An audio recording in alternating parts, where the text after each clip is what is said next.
So let's do a quick hit on today's breaking news about Joel Greenberg's guilty plea, his agreement to cooperate with federal prosecutors, and who else beyond Matt Gaetz might now be in the Fed's crosshairs. Because justice matters.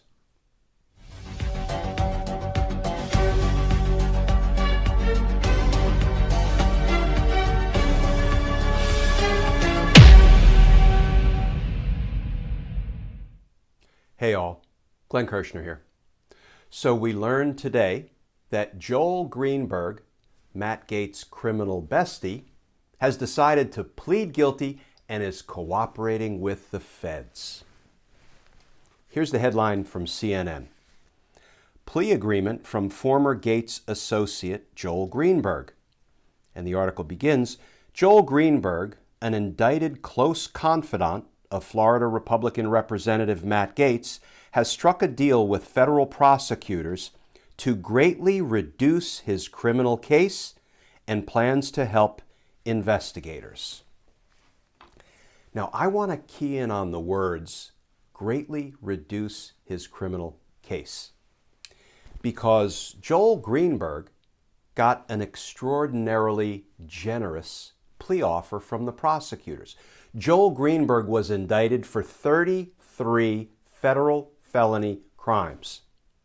As part of today's plea agreement, the prosecutors said, we will dismiss, we will throw out, we will get rid of 27 of the 33 criminal charges indicted against you, and you'll only have to plead to 6 counts.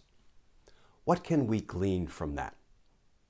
Well, what we can glean is that the information Joel Greenberg must have provided federal prosecutors about the criminal activity of others must be blockbuster.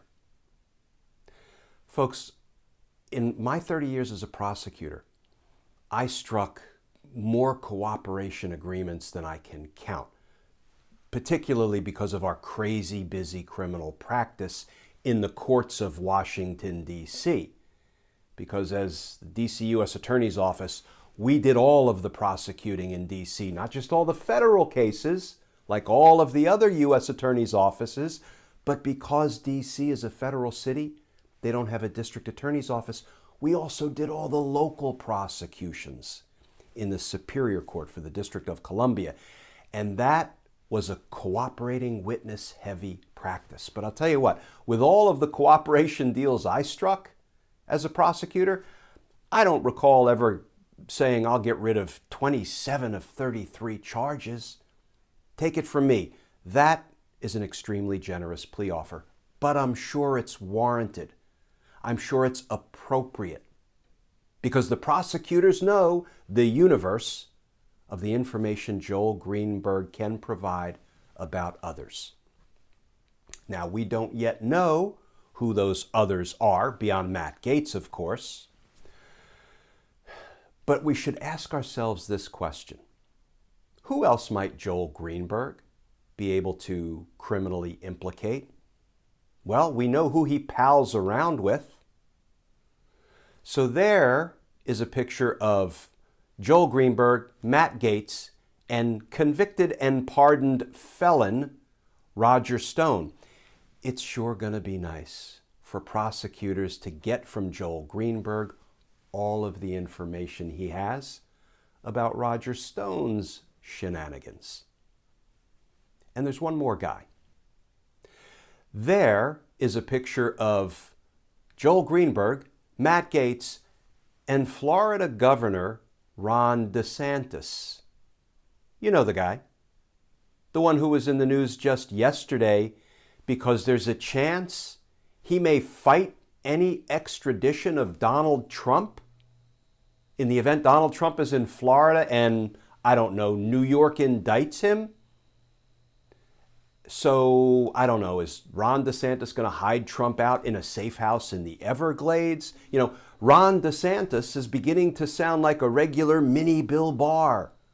Let's protect the president, the former president, at all costs. Let's finish on this. as reckless a person as Ron DeSantis is, and I say that because of his handling of COVID, or his proposed immunity for people who mow down protesters, or his voter suppression efforts, as reckless a guy as DeSantis is, do we really think he was able to keep his nose clean while he was palling around with guys like Gaetz and Grenberg? We'll know soon enough. And you know, folks, it does seem like justice takes forever. But then sometimes it comes all at once. And justice matters. We're going to get there, folks. We're going to get there. As always, please stay safe. Please stay tuned. And I look forward to talking with you all again tomorrow.